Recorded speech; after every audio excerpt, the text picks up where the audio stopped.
If you touch that Barrett, you're out of the team for good. That's what Commander Hayden Greaves had said. But in Salton Valley, when the lead sniper fell, when every path was sealed tight by enemy fire, Ashley Marin, a medic no one trusted, stepped forward. Her hand rested on the rifle stock. One breath, one shot, and the entire sky fell silent, just to bear witness to a truth no one dared imagine. Unless she touched the Barrett, she would be permanently expelled from the team. That was the only reminder the SEAL commander gave. No shouting, no threats. The warning was delivered so softly it might as well have been about a broken coffee pot, not a heavy caliber rifle capable of blowing a truck's engine to smithereens from 300 meters away. But she understood clearly. The line had been drawn. Cross it, and everything would end. The Barrett 50 calorie lay there like a sleeping predator. It was draped in coarse cloth, positioned beside 3 supply crates in the makeshift outpost on the edge of Bakersfield Valley, California. The morning air carried a dry, stifling heat, the kind of weather that made every sound echo, as if the high desert itself were listening. Ashley Marin, the nurse newly transferred from 29 Palms training camp, moved lightly across the open ground. A small scar on her left wrist caught the sunlight, the rest hidden by a carelessly rolled-up sleeve.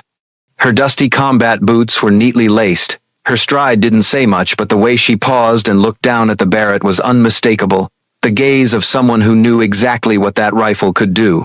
No one noticed. In the chaotic canvas of the field camp, the hum of helicopters, the crackle of radios, the half-hearted laughter of soldiers, a nurse stepping near a rifle, wasn't the kind of thing to raise eyebrows. Not until her fingers grazed the weapon's body. At that moment, the air seemed to freeze.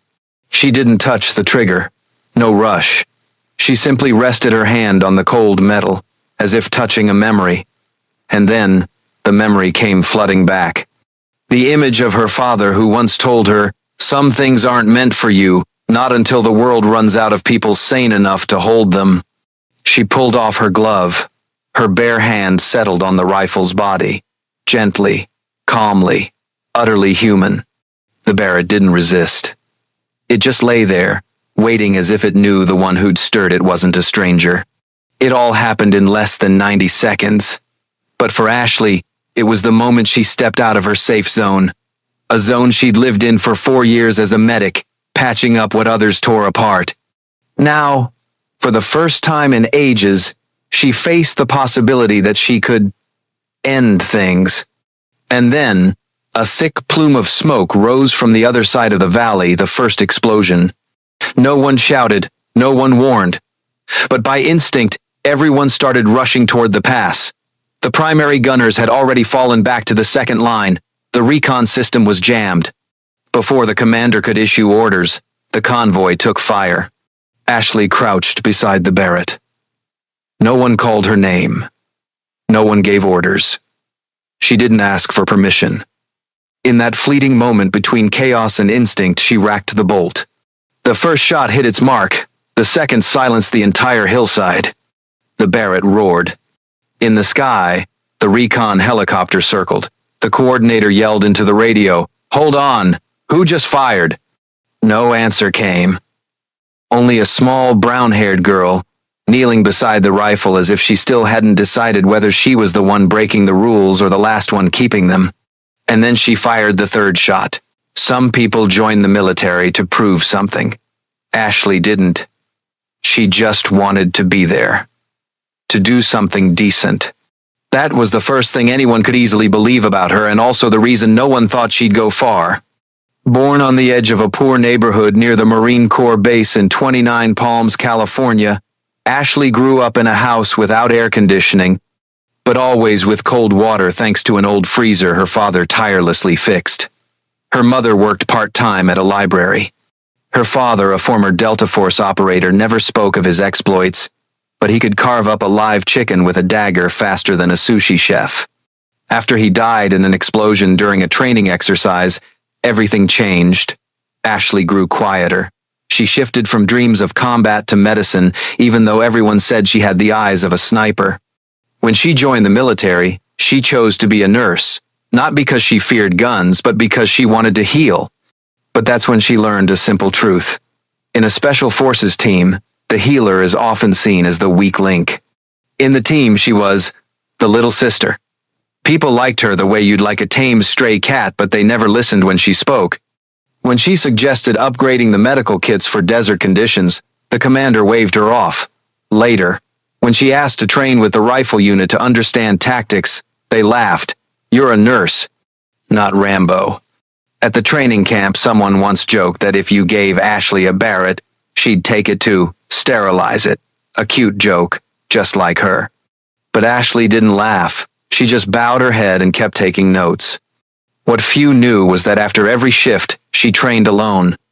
In the break room, she disassembled medical kits like she was cleaning a rifle.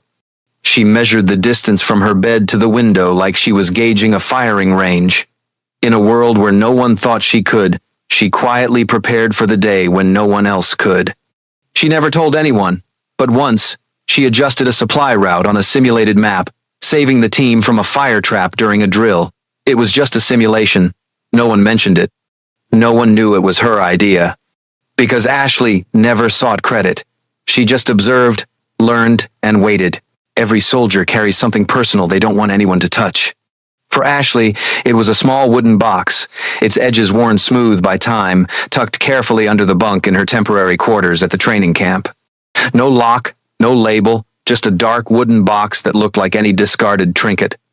But inside was another world, a world Ashley once belonged to and still carried with her, silently. Inside the box were 3 items.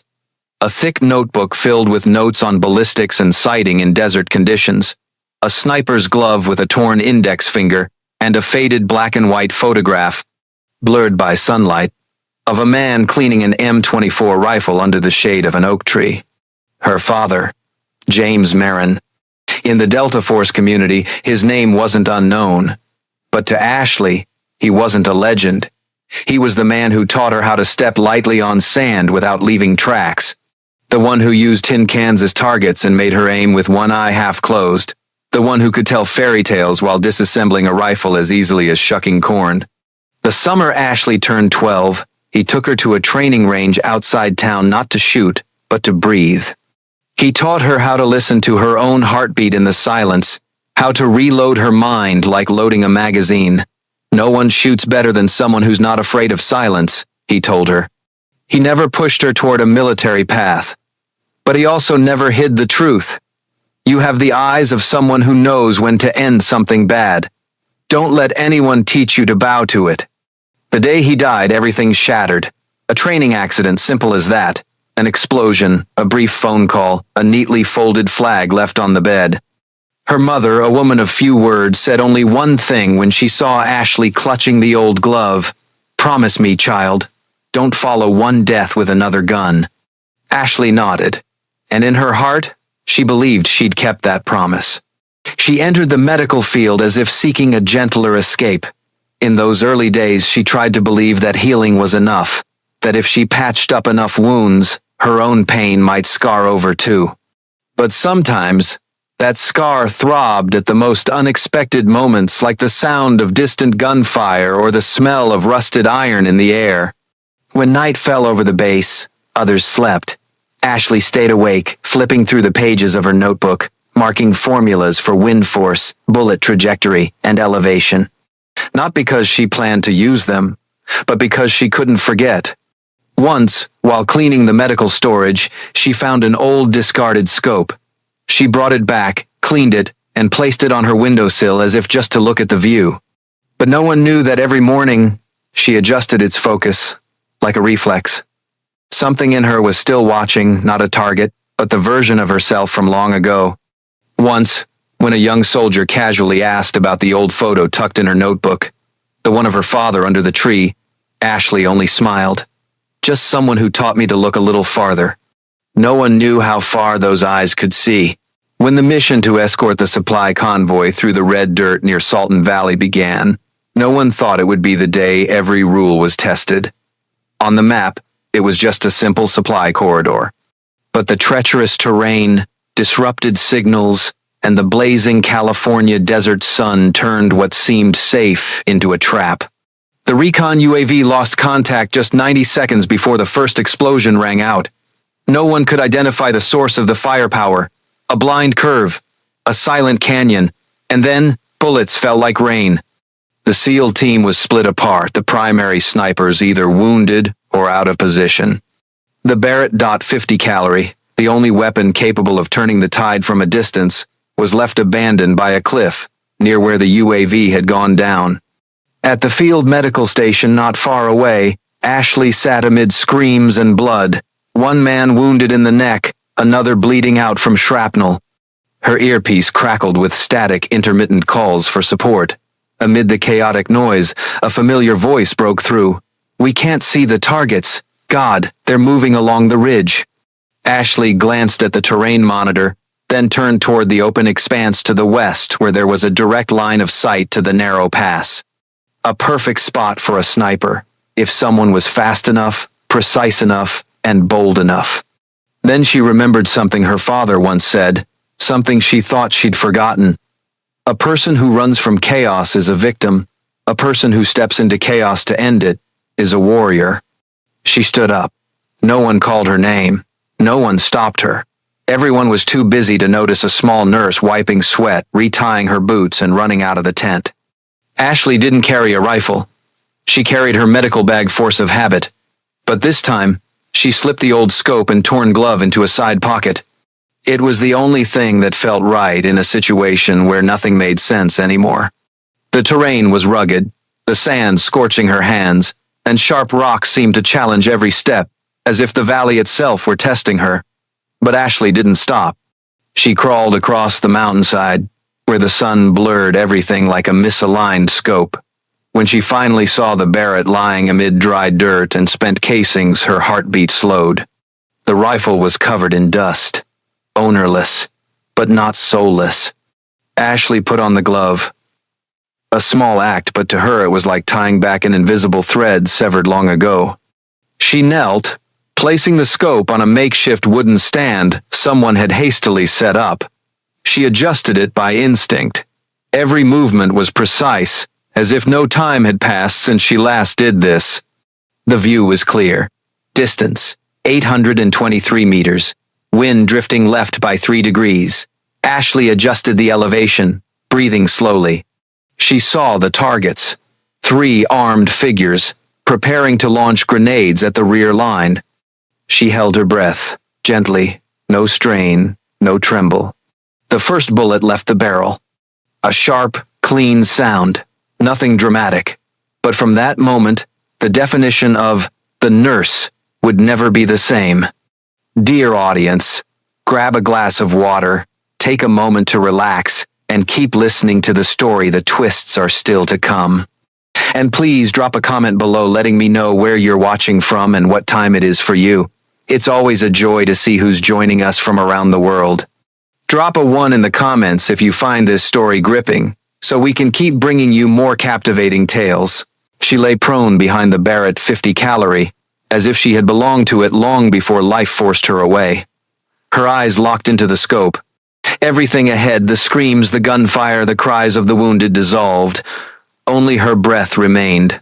For the first time in years, Ashley's hands didn't tremble. No hesitation, no asking for permission. A deafening crack erupted from the hilltop. An enemy wielding an RPG was blasted from his position. In her earpiece, someone shouted, "Who just fired?" Vance the spotter had seen it all through the drone. He bolted upright in his seat, unable to believe his eyes. The only person kneeling behind the Barrett, covered in dust and blood, was Ashley. "Who gave you permission to shoot?" Vance whispered over the radio, not expecting a reply. Ashley didn't answer. She only adjusted her sight and pulled the trigger again. The second shot. The second target. The wind wasn't an issue. The range wasn't an issue. Only the lives of her teammates mattered, and the eyes that once learned to measure a pulse with her fingers were now reading the movements of death. The SEAL team below began their counterattack. Thanks to her precise shots, they regained control of the battlefield. A Humvee broke free from a crossfire, thanks to her eliminating a machine gunner holding the choke point. In 8 minutes, Ashley fired 5 shots, 4 hit their targets, One destroyed an enemy sensor. The remarkable part, she was still wearing her medic's armband. A wounded teammate groaned below. In the pause between shots, Ashley leapt down, bandaged the injury, administered fluids, set up a blood shield, and returned to her rifle position. Like a gust of wind, her movements were without waste. The hand that held a needle and the hand that held the trigger, neither ever stopped saving lives. A veteran sniper later recounted, "I used to think people like her didn't belong on the front line. That day, I saw how wrong I was." Greaves, watching from the command center, followed every move. He didn't order her to stop. He couldn't. Because if he did, he'd have to be the one to climb up there and take her place. And he knew full well he couldn't. She observed not just with her eyes, but with instinct. Each shot was a calculation of technique, medicine, and battlefield intuition. She didn't shoot to win, she shot to save lives. The battle ended as the sky turned toward dusk. The gun smoke hadn't yet cleared, but the sweep teams confirmed no additional casualties in the convoy. An almost unthinkable achievement in that terrain. A commander exclaimed, "That's something I've never seen a nurse, saving lives with both hands, one to heal, one to fight." Vance, after confirming the area was secure, climbed to the hilltop. He found her sitting there, shoulders relaxed, head resting lightly against the Barrett as if asleep, not from exhaustion, but because she was at peace. He sat beside her, glancing at the rifle, then at her. "I thought you weren't allowed to touch it." Ashley gave a faint smile, not looking at him. "So did I." A silence stretched between them, thicker than the gun smoke, but within it was acknowledgement, quiet, yet undeniable. As they descended the hill, her teammates didn't look at her with surprise. They looked at her with gratitude. That night, when everything grew quiet, Ashley sat alone under the moonlight and wrote a few lines in her old medical notebook. She didn't write about the Barrett or the enemy. She only wrote, "Today I used everything I knew to keep others breathing, whether with a needle or a bullet." The news spread through the camp just hours after the convoy returned safely from Salton Valley. No one fell. Not a single vehicle was lost. But what set everyone abuzz wasn't the mission's success, it was the identity of the person who fired the Barrett 50 caliber, saving the entire team from being wiped out. Ashley Marin. A nurse. No one believed it. No one expected it. Commander Hayden Greaves, a grizzled SEAL veteran with a limp from Fallujah, sat silently in the tactical room, staring at the screen replaying the battle's audio. Vance's voice came through the headset. "The shooter is medical. 3 times. Unchanging. Unmistakable." He recalled the moment weeks earlier when he'd looked Ashley in the eye and said, his voice near a threat, "If you touch that Barrett, you're out of the team for good." Now, that same Barrett had saved the team, and she was the one who pulled the trigger. The post-mission debrief that day was packed. Everyone was there not for the report, but out of curiosity. Ashley sat in the back row, silent. She looked as she always did, her medical fatigue still streaked with red dirt, sleeves rolled up to reveal her sun-darkened wrists. Nothing out of the ordinary. But the eyes fixed on her were different. Rico, a renowned SEAL sniper in the unit, stood up to speak first. He scratched his head, glanced around, then locked eyes with Ashley.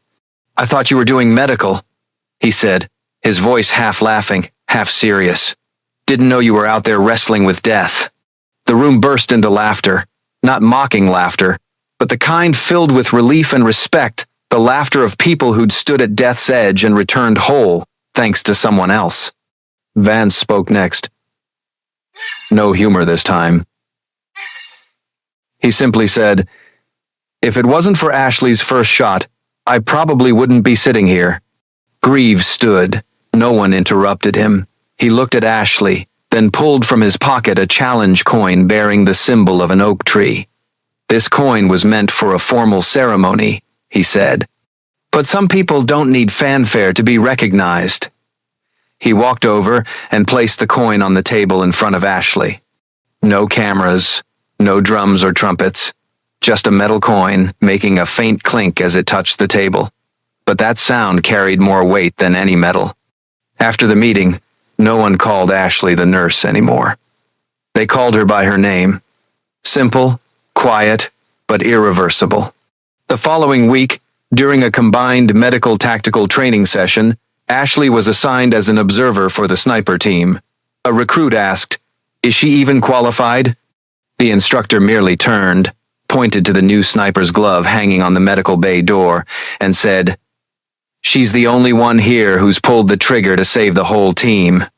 The next day, that same soldier came to the medical bay, not for medicine but for advice. Ashley listened. She didn't say much. She didn't lecture like an officer. She just told stories about aiming, about breathing, and about what truly sets a soldier apart, not the force of pulling a trigger, but knowing when not to pull it. Every weekend afternoon, as the sun dipped behind the mountains beyond the base, Ashley swung the medical bay door wide open. Not for the breeze, not for the light, but because she wanted those passing by to see the sniper's glove hanging on the hook, a pristine, unused glove, accompanied by a small handwritten note. "For next time, hopefully you won't need it." It wasn't just an anonymous gift. It was the team's way of acknowledging something no one dared say aloud, that the woman once deemed the least likely had become an indispensable pillar. And that symbol, quiet as it was, stood stronger than any recorded commendation. As months passed, battlefield wounds began to heal, but the echo of the Salton Valley lingered in late-night conversations. Whenever new recruits joined, Ashley's story was retold not as a legend, but as a gentle reminder. Never judge someone solely by the role they're assigned.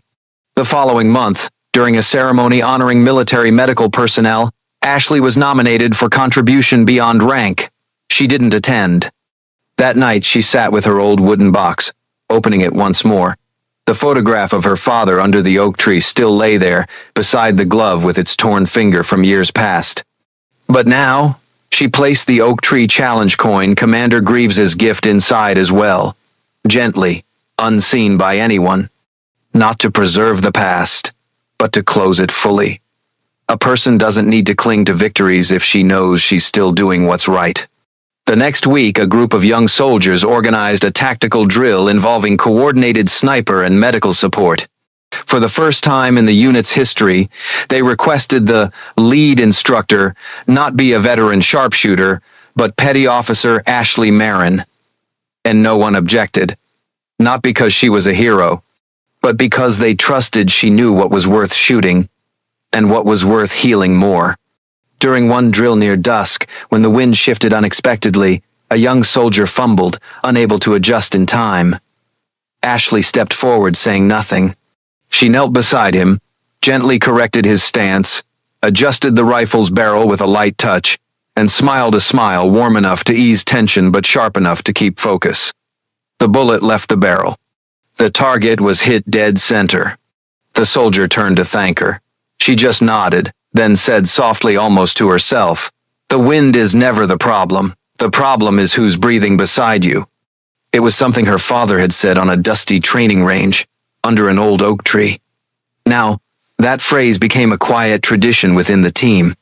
That evening, in her simple quarters, Ashley took out her old ballistics notebook and flipped to the last page. Her fingers still bore faint calluses from days long gone, but the smell of gunpowder was absent. She wrote one more line. "Today, Dad, I don't hear the bullets anymore. I only hear my teammates breathing steady."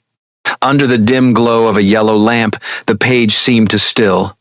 No one witnessed that moment, but it was the instant when the symbols of war, the beret, the coin, the glove, were closed by the breath of life. The next morning, someone noticed another sniper's glove hanging beside the old one on the medical bay door. No note, no one claimed it. But the entire base understood. Sometimes, respect doesn't need words, it only needs action. And you, my dear audience, brace yourselves for the next twist in this jaw-dropping story. So, before you get too cozy, take a moment to like the video and subscribe, but only if you're truly loving what I'm doing here. And drop a comment below letting me know where you're watching from and what time it is for you. It's always a thrill to see who's joining us from all corners of the globe.